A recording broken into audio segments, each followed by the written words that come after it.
À travers cette chaîne, je réunis des fans de Wakfu la série, mais personnellement, si cette série me passionne autant, c'est grâce à son univers, à son lore, qui prolonge bien plus encore l'histoire de nos personnages favoris. C'est pourquoi aujourd'hui, ce que je vous propose, c'est un voyage dans le temps. Un voyage dans lequel nous allons retracer tous les faits importants depuis la création de cet univers, jusqu'aux derniers événements survenus lors de la saison 3. Installez-vous bien, car voici l'histoire du Cosmos, une histoire vieille de plusieurs millénaires dans le passé. À la base de tout, nous retrouvons deux entités, la grande déesse qui est un condensé de Wakfu, une énergie créatrice de vie, et le grand dragon qui est à l'inverse d'elle, un condensé d'énergie destructeur que l'on nomme le Stasis. Une rencontre qui va évoluer en un amour duquel va naître un neuf univers. C'est la création du Cosmos, un univers parcouru par le Wakfu donnant alors naissance à une multitude de vies allant de simples civilisations inférieures à des êtres supérieurs que l'on assimilera à des divinités. D'une deuxième danse d'amour, une autre création va voir le jour. 6 Dofus vont être pondus par le grand dragon avec pour particularité de contenir chacun un dragon et un humain à l'image de leurs parents. Ces êtres, ce seront les Héliatrope, un peuple qui, grâce à la grande déesse, vont avoir la faveur de disposer d'une planète gorgée de Wakfu permettant aux Héliatropes de prospérer. Ils seront éternellement régis par le Conseil des 6, les 6 Héliatropes issus des Dofus accompagnés de leurs jumeaux dragons. En moins 11 000 avant la création du temps, les Héliatropes vont faire leur première rencontre avec un autre peuple civilisé du Cosmos, un peuple qui se fait appeler Méchasmes, des êtres mécaniques qui voyagent de planète en quête de Wakfu pour alimenter leur cœur. C'est donc tout à fait logique qu'ils aient été attirés par une planète débordant de Wakfu. Néanmoins, les Héliatropes ne verront aucun problème à ce que ces deux peuples vivent en harmonie sur la même planète. Malheureusement pour eux, en moins 10 201, après une longue période de paix, Killby convoite le cœur des Méchasmes et commet l'irréparable en s'attaquant au plus jeune d'entre eux pour le lui voler. Un élément qui déclenchera alors la guerre entre Méchasmes et Héliatropes. Il va alors présenter à ses frères et sœurs du Conseil ce cœur qu'il a transformé subtilement en artefact puissant du nom d'Héliacube afin de voiler l'atroce vérité qu'il renferme. Il proposera d'utiliser sa puissance pour voyager à travers le Cosmos pour son plus grand plaisir, lui qui n'en peut plus de cette planète à cause de sa malédiction, le forçant à garder ce souvenir et connaissance de ses vies précédentes. C'est finalement un an plus tard qu'ils vont se résoudre à quitter leur monde à bord du vaisseau Zenith avec un lourd prix à payer pour réussir cet exploit car le vaisseau a besoin d'absorber la moindre parcelle de Wakfu disponible sur la planète pour décoller, la rendant inhabitable. C'est le début du voyage des Héliatropes à travers le Cosmos en quête d'une nouvelle planète. Toutefois, Orgonax n'en démordra pas, il veut absolument reprendre le cœur que lui a arraché Killby, ce qui va le conduire à les traquer dans leur voyage, accompagné de quelques fidèles parmi les Méchasmes. Nous retrouvons donc les Héliatropes voguant de planète en planète, permettant à Killby d'assouvir sa soif de découverte. Mais après 40 ans de recherche, ils vont finalement trouver un monde similaire à leur monde d'origine, regorgeant lui aussi de Wakfu.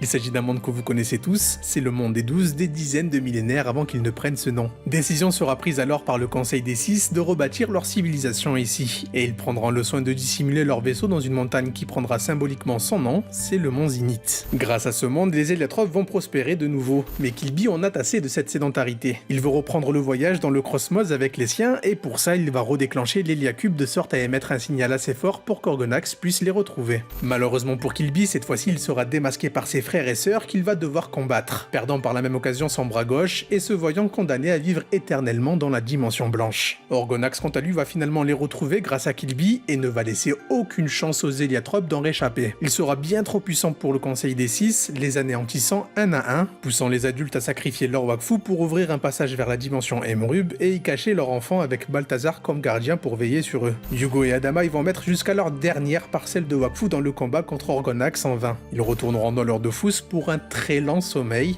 Dofus qui sera alors confié à Grug Aloragran avec l'Héliacube dont il aura la lourde charge de veiller sur eux. Quant à Nora et Ephraim, ils seront les derniers remparts pour sauver leur peuple de l'extinction. Et pour atteindre cet objectif, ils iront jusqu'à sacrifier leur vie et tout le Wakfu présent sur la planète pour créer une énorme explosion qui viendra à bout d'Orgonax. Dès alors, plus aucune trace de vie ni de Wakfu ne résistera à cette déflagration, rendant la planète complètement inerte. Ce n'est que 2000 ans plus tard qu'un certain dieu passera devant cette planète comme appelé par cette histoire incroyable qu'elle a vécue, comme si un destin plus fort que lui avait décidé qu'il fallait que cette terre accueille de nouveau la vie. Ce dieu c'est Osamodas, et il va être réceptif à cet appel. Il va recourir à ses 3 dragons pour insuffler la vie sur ce monde, et ses frères et sœurs divins ne tarderont pas à l'aider dans cette entreprise en mettant chacun la main à la pâte. Voici l'avènement du monde des 10, en l'honneur des 10 dieux majeurs qui ont contribué au renouveau de cette planète. De l'autre côté du Cosmos, dans la dimension choucroute, la dimension plantes démoniaques, les démons majeurs se battent pour asseoir leur domination. Finalement, c'est Rushou qui aura le dernier mot en détruisant tous ses frères et sœurs, devenant alors le seul et unique maître de la choucroute. De crainte qu'ils saccagent tout ce qu'ils ont construit sur le monde des 10, les dieux vont conclure un pacte avec Rushou stipulant que les démons resteront dans la dimension, mais qu'en contrepartie, aucun aventurier ne viendra dans la dimension choucroute. Rushou va accepter, mais souhaitant tout de même un peu de compagnie, il va corrompre quelques âmes voulant s'incarner sur le monde des 10 pour en faire des chouchous à sa solde. En moins 211, les dieux trouvent que le monde manque d'équilibre. Il lui faudrait des artefacts puissants pour que l'harmonie puisse y régner, et quoi de plus puissant que des Dofus. C'est dans cet objectif que le dieu Sadida va créer des poupées qui auront pour mission de séduire les dragons d'Osamodas afin qu'ils puissent pondre ces fameux Dofus. Finalement, c'est 6 Dofus qui vont voir le jour placés sous la garde de 6 gardiens parmi leurs fidèles. Le monde passe alors de l'âge primitif à l'âge des Dofus. Comme vous le savez pour la plupart, Dieu Xelor apporte une grande importance au temps. Or, jusqu'alors, aucune valeur ne lui a été attribuée. C'est pourquoi il va s'atteler à construire une grande horloge pour mesurer toute unité de temps. C'est l'an 0, le début du calcul du temps, et pour que son horloge puisse fonctionner éternellement, il va découper chaque année en 12 mois, en nommant 12 gardiens pour chaque mois parmi les divinités mineures. Toutefois, tout ne va pas se dérouler comme prévu, car Rushou veut avoir son mot à dire. De son coup de griffe sur l'horloge, il va s'emparer du mois de décembre, dont il va donner la charge à l'un de ses plus fidèles chouchous, Jol. S'ensuit alors quelques centaines d'années dans lesquelles ces divinités mineures et les chouchous de Rushou vont se livrer bien des manigances qui vont amener à la création de Banta, la cité du bien, dans le but de combattre le malin qui se terre à l'intérieur des remparts de Brakmar, la cité du mal. Entre-temps, de nouveaux dieux mineurs vont acquérir assez de fidèles pour siéger aux côtés des 10 dans la dimension des dieux, l'Inglorium. Ces deux divinités se sont Sacrieur et Pandawa, et désormais le monde devient le monde des 12. Ce n'est que bien plus tard, en 390, que les aventures de Kérubim vont avoir lieu. Ce fameux aventurier, demi-dieu et Kaflip qui recueillera Joris, réceptacle du dragon du Dofus Eben. Une relation éternelle dans laquelle Joris deviendra à son tour le père de Kérubim lorsqu'il se réincarnera. C'est l'histoire des trésors de Kérubim et du premier livre de Julite que je vous recommande chaudement de regarder si vous les avez toujours pas vus. En 634, le monde des 12 vit une terrible épreuve puisque les 6 Dofus qui maintenaient jusqu'alors l'équilibre du monde ont tous été dérobés à leurs gardiens. Les aventuriers du monde vont alors partir à leur recherche, c'est le début de la quête des Dofus pour les rassembler. Une aventure que vous pouvez vivre dans le MMO Dofus si jamais vous souhaitez incarner cet aventurier qui remettra de l'ordre sur le monde.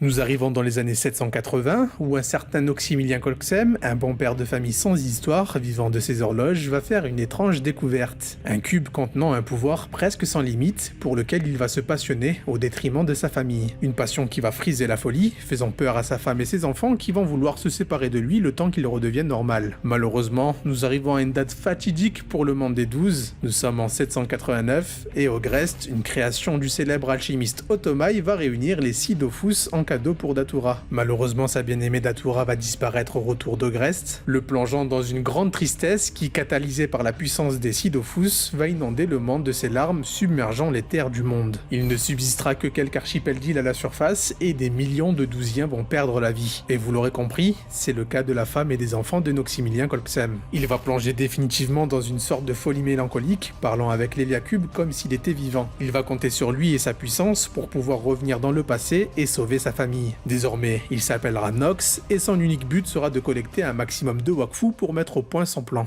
Le monde passe alors de l'âge des Dofus à l'âge du Wakfu. Malgré ce cataclysme, les Douziens ne se laisseront pas abattre. En l'espace d'une centaine d'années, ils reconstruiront les cités importantes que sont Amakna, Banta, Brakmar, Sufokia et Astrub. Et c'est à ce moment précis que vous pouvez vivre les aventures qui se tiennent dans le MMO Wakfu, une dizaine d'années avant les événements de Wakfu la série. Ce n'est qu'en 969 que Hugo et Adamai vont enfin sortir de leur Dofus après un sommeil qui aura duré plus de 10 000 ans. Nous allons également retrouver Grugaloragran qui, après sa rencontre avec Nox, décèle en lui un grand danger. De peur de faire encourir des risques inutiles à Hugo alors qu'il n'est qu'un nourrisson, il laissera la charge de l'éduquer à Alibert en qui il perçoit un cœur pur, digne de recueillir Hugo. Il laissera toutefois un message avec le bébé, celui de dévoiler à Hugo lorsqu'il utilisera ses pouvoirs pour la première fois de retrouver le message caché indiquant où se trouve sa vraie famille. Un message caché subtilement dans les plumes d'Az, le tofu qui était remis avec Hugo. 12 ans plus tard, finalement, ce jour fatidique déclic arrive lorsqu'il se confronte à Tristepin possédé par Rubilax. Alibert va alors dévoiler ce qui lui a été révélé, et c'est en combattant Nox que le message va être tiré des plumes d'Az et remis à Hugo. C'est le début de l'aventure que vous connaissez tous dans la saison 1 de Wakfu, la rencontre de Hugo avec ses amis, la création de la fameuse confrérie du tofu, mais également les retrouvailles avec son jumeau Adamai,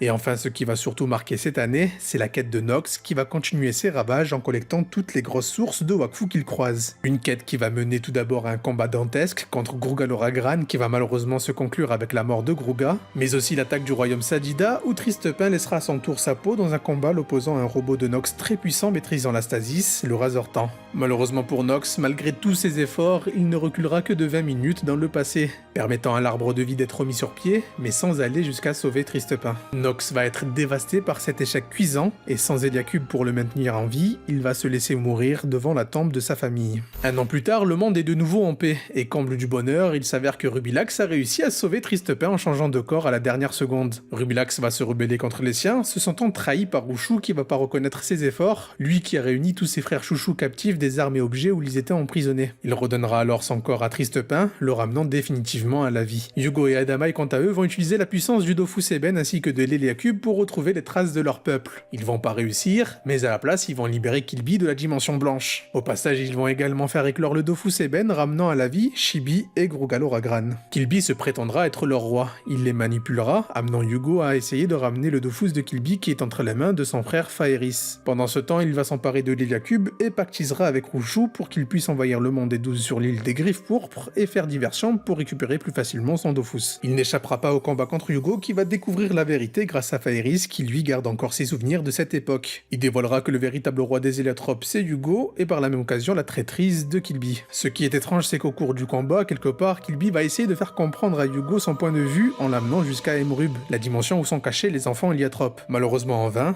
et Hugo étant le roi des Héliotropes, tous les enfants vont se joindre à lui et ils réussiront ensemble à venir à bout de Kilby. Il sera alors envoyé dans la dimension blanche pour éviter qu'il puisse nuire à quiconque. Rushu quant à lui va livrer un combat titanesque contre Gulthard qui dispose des pouvoirs du Duyop à ce moment, un combat qu'ils vont terminer dans la dimension choucroute en passant par le portail juste avant qu'ils s'évanouissent. Il nous faudra attendre 8 ans pour retrouver nos héros en 988 dans leur quête des Sidofus Héliotropes qui ont été dérobés par la Fratrie, une organisation mystérieuse composée de demi-dieux sous la coupe de Dameko, une demi-déesse et Niripsa. Hugo est alors âgé de 19 ans, mais il n'a pas véritablement grandi, contrairement à ses amis qui sont devenus des adultes. Tristepin et Eva ont même eu 2 enfants, et Amalia quant à elle va promettre sa main au compte à rebours pour essayer de sauver le royaume Sadida qui est en proie au chaos d'Ogrest. Malheureusement ce dernier est mal intentionné, il souhaite cette alliance uniquement pour acquérir le bois des forêts Sadida et les incinérer pour maintenir hors du gel les habitants de Frigost. Un combat va donc avoir lieu dans lequel Tristepin va libérer ses souvenirs de son existence de dieu Yop, car oui, Tristepin est une réincarnation du dieu Yop. Disposant de ce tout nouveau pouvoir divin, il va sauver le royaume Sadida en surélevant ses terres et ira sans attendre affronter Ogrest, la source de tous ses problèmes. Un combat dans lequel Hugo va le rejoindre grâce à la puissance des Sidofus Héliotropes repris des mains de la fratrie. Malheureusement pour les récupérer, il ira jusqu'à se battre contre son frère Adamai qui n'était pas d'accord avec l'idée de voir 2 entités bardées de Sidofus s'affronter. Et quelque part il avait pas tort, car dès l'utilisation des Sidofus par Hugo, il va se produire quelque chose qui va changer le monde pour toujours. Il va créer des alter-ego de lui-même disposant des souvenirs et sentiments de Hugo. Un peuple qui va atterrir des millénaires dans le passé avec la conscience du risque qu'ils encourent à se montrer et changer le cours du temps. Malgré tout, Hugo va rejoindre Tristepin et grâce à Otomai, ils réussiront à tirer les Dofus du corps de Grest, mettant fin au plus grand cataclysme que le monde des 12 n'a jamais connu. Un combat incroyable dans lequel Tristepin va perdre son bras droit et ses pouvoirs divins. Et quand Gulthard lui proposera de les lui redonner pour qu'il retrouve son bras, il les refusera pour qu'il puisse vivre paisiblement avec sa famille. Hugo quant à lui remettra les Sidofus Héliotropes à Gulthard pour qu'il puisse veiller dessus. Et nous aurons droit à une magnifique cérémonie de mariage entre Eva et Tristepin,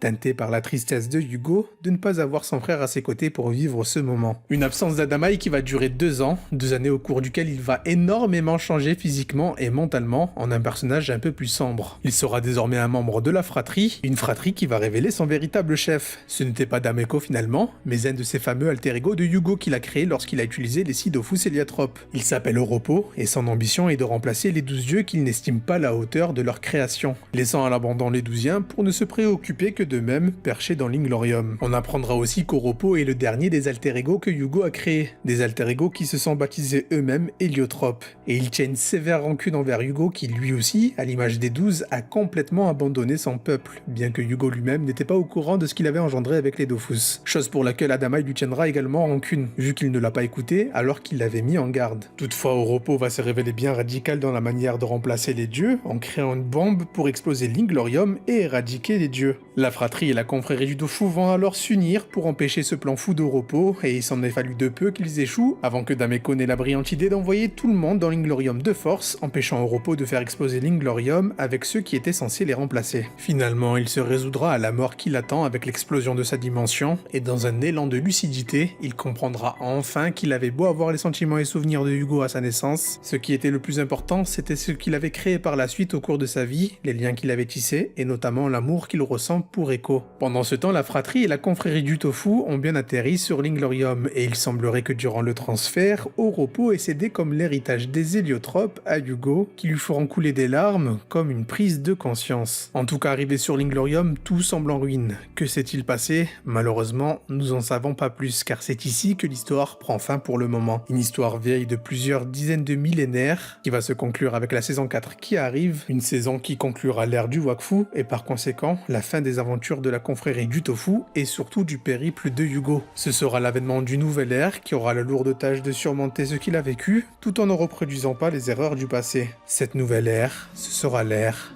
du Waven.